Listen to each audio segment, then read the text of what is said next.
Hi everyone, my name is Roshan Jha and today I have with me Mr. Kailash Gupta, the CFO of Inox Leisure Limited. Well, thank you Mr. Gupta for joining us today at lndtoday.com. It's a pleasure to have you with us today. Thank you to L&D also, for inviting me. It will be really helpful for me professionally as well as personally. Absolutely, I think even the audience is going to learn a lot from what you're going to say today. Of course, I'll try, put on my best foot forward on this.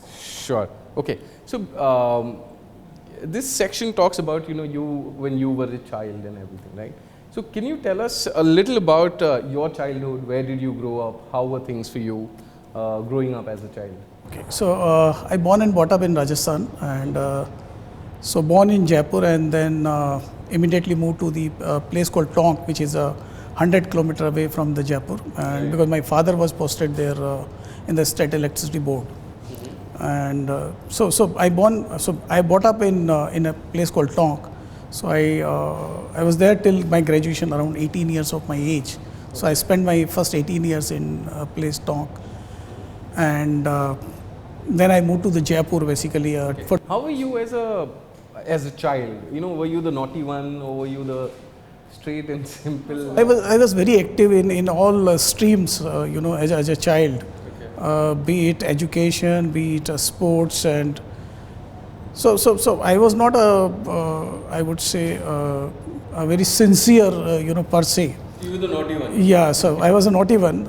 I used to bunk many classes and directly go to the cricket ground and play a lot of cricket. Even one occasion came when the complaint reached to my home, to my father, of course, and but that's what it is actually, about me. That I was not, I would say, outstanding student, but definitely I was in a very good category from that point of time. Absolutely. Tell us a little about your parents. Who were they? What did they do? Sure.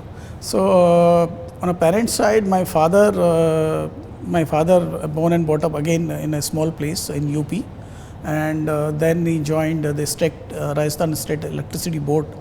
So he was on the administration side, basically in the electricity board, and my mother was a housewife, and so my father. So we were 5 brother and sister in the family, and I am the eldest one in the family. Being the eldest one, you always feel some kind of responsibility, because I come from a lower middle class family. So always used to worry about the money part in my life sometime, considering that I had 3 sisters, and being a Marwadi, the lot of responsibility in terms of marriages, especially where you need to spend a huge amount, to showcase yourself in the society. so carrying lot of tension and all those pressures and responsibility in my mind. But reasonably I did well actually. I overcome very fast in my life. Interesting. Now, so like you mentioned, you had 5 siblings, mother, father, and coming from a lower middle income group to where you are today. So what is the difference in how you were parented by your parents and how you are parenting your children today? I think there is a 360-degree change, I would say. When I was child, and we used to scare a lot with the parents actually. True. And being a part of the 5 siblings, you get only a piece of what is supposed to you get actually. So everything has to be divided into 5, as simple as that. Whatever income used to come from the parent side. Absolutely. So you get say 2 pair on a Diwali, or just for example to wear, you get maybe 1 or 2 additional in the during the year. But if you see today, I only one girl actually, child, and she is just 18. She just attained the age of 18 right now, and she is of course a pampered child because she is alone in the family, and she don't understand the value of the money. But she is very sincere, that way I would give a credit to her. But she don't scare. We are very friendly at home. She is very friendly to my wife as well as to me. So the parenting is different, totally changed over the period of time. At one point of time, you used to have some fear in your mind with your parents. It's not fear, some kind of respect. But those things doesn't really, while you have a respect today, but it is more friendly actually, from overall perspective. True. Interesting. Now, as a student, what did you want to be when you were, when you grew up? The primary objective was to get into some job immediately and start earning, Right. and that's how I used to thought, when I was at 17, 18 in my life, and a lot of permutation combination happened. I decided what to do. So immediately after my graduation exam, I decided to shift to the Jaipur, and joined a CA firm with a mindset that I will do a chartered accountancy course. And by the time my result was not out, so I was waiting for my result, but I started, because that time there was a 3-year articleship training to start with. So I joined the training program without even waiting for my results. I did for 2 months, 2 to 3 months actually by the time result declared. And I got a lot of information on the chartered accountancy course that point of time during my training, and a lot of people who made me saying that the results are normally 2% of the entire lot, Right. and it is real difficult course, and it is difficult to clear the CA. With that message, somewhere that gone into my mind, I decided not to go for a CA. Okay. With the same chartered accountancy firm, I went and asked my boss, saying that I want to do a job, I don't want to do a CA. He said, fine, I have no issue, but remember one thing, that once you are in job, you will get some money, of course, but that you may not have that luxury of life. I said, fine, I'll do it. So I tried it for 2 months again.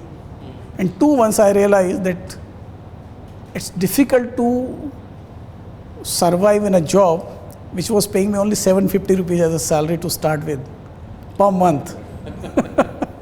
And in 2 months, I realized that I am in the wrong field. So I again approached to my boss and said, I want to do CA again. He said, you first decide that whether you want to do a CA or not. I said, no, I'm firm now. And that's how my journey began to the CA course. So, but yeah, once I started, I never seen, a problem or challenge. Now, you've worked across industries like manufacturing, pharma, telecom, travel and entertainment. Which industry do you like and you would prefer working in? I would say travel and entertainment. These are the two industries I like the most. The reason being is, one is lot of focus on people. People are the real asset in two businesses, as compared to the manufacturing where machines are considered as production unit. Well, here you need a human touch. You have to focus a lot on entertainment, hospitality, retail, because it's a mix of all three, in two businesses, and lot of human touch. So you get to meet a lot of different people, different variety. You're not very mechanical. You are live actually in in both the businesses. And normally the company, wherever you are working, the organization culture is also vibrant all the time. So that gives you a lot of feel about the people, and you can read a lot of minds. Interesting point you make. Okay, now for the last couple of years, you've been in the entertainment industry. Can you give us some insights on this industry from a financial perspective? The easy part, the difficult, the ugly, those kind of aspects. So entertainment industry, is divided into various sections, and I am in one section which we call an exhibition industry. So we are in the movie exhibition business, and primarily the business is basically to create multiplex across the country and showcase the movies. The good part about the business is basically India is a very under-screened nation. When I'm talking about under-screens, means the country has only 9,600 screens as of now, which is around 8 screens per million population. If you go to the China, it is 60 screens per million population, and in US it is 110 screens per million population. So it is a very under-screened nation.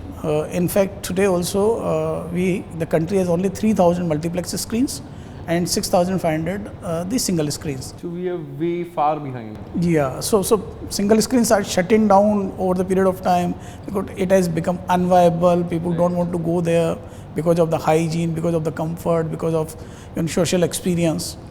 So multiplex are growing, and I feel for next 1 decade also, the screens are not going to cross more than 10,000 in the country, because the speed of shutting the single screen is very high. Right. Then the ones that are opening. Correct. So I feel that there is a huge growth path for us, a very exciting journey. What is good about the industry is, I would say, one is that the growth is there. Second, I would say that it's not job for me. It's more of an entertainment actually. So when people in a normal business, they talk about some production, they talk about demand, supply, we talk about the actor, actresses, which is generally considered as a gossip. But for us, it is a business. So that's a difference. The ugly part of this industry is basically the regulation today, if you ask me. So we are still in the archaic regulations. So that was created sometime in 1960. When there was no multiplex in the place, and there used to be only single screen and standalone property. So I'll give you a simple example of regulation which is still there. So earlier used to be a manual big time projectors. You used to have a huge reels and etc. So you always used to require a big projector room. Now today your projector size is only I would say 3 by 3 feet, which you can accommodate maybe in a very small place, but the rules still ask us to have a projector room, a projectionist, which is not really required physically today. So the law has not changed. So that's something very ugly about the industry. Second part is what is the bad about it is, it's a retail industry. So we are in the 67 cities in the country.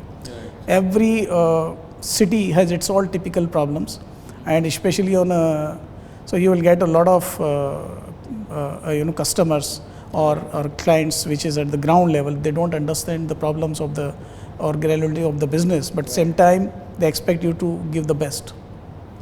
So that's a big time challenge for us. Well, I think that is really interesting the way you've put it across today.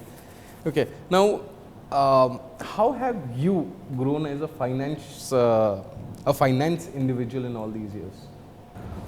21 year of journey now by now. So started with manufacturing, moved to the travel, then entertainment, the pharma, and what I've seen, so there was a lot of learning in different business at different point of time.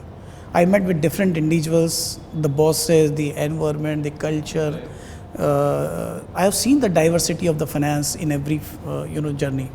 So I've faced all kind of challenges, be it your finance, be it control issues, be it people issues, be it to handle the organization, the crisis.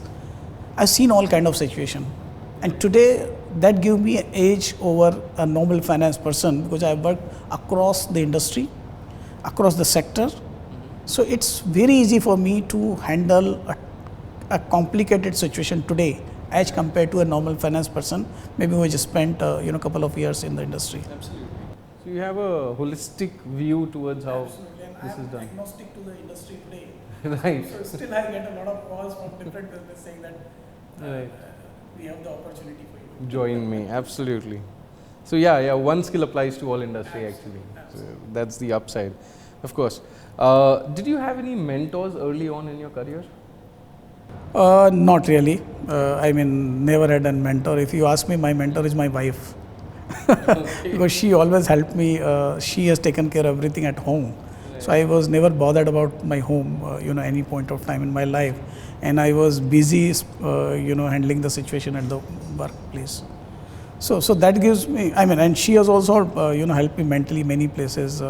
Whenever I was in a problem or in the pressure situation in office. So she has given me a lot of courage and, I would say, help in terms of handling that situation and in terms of growing in the career.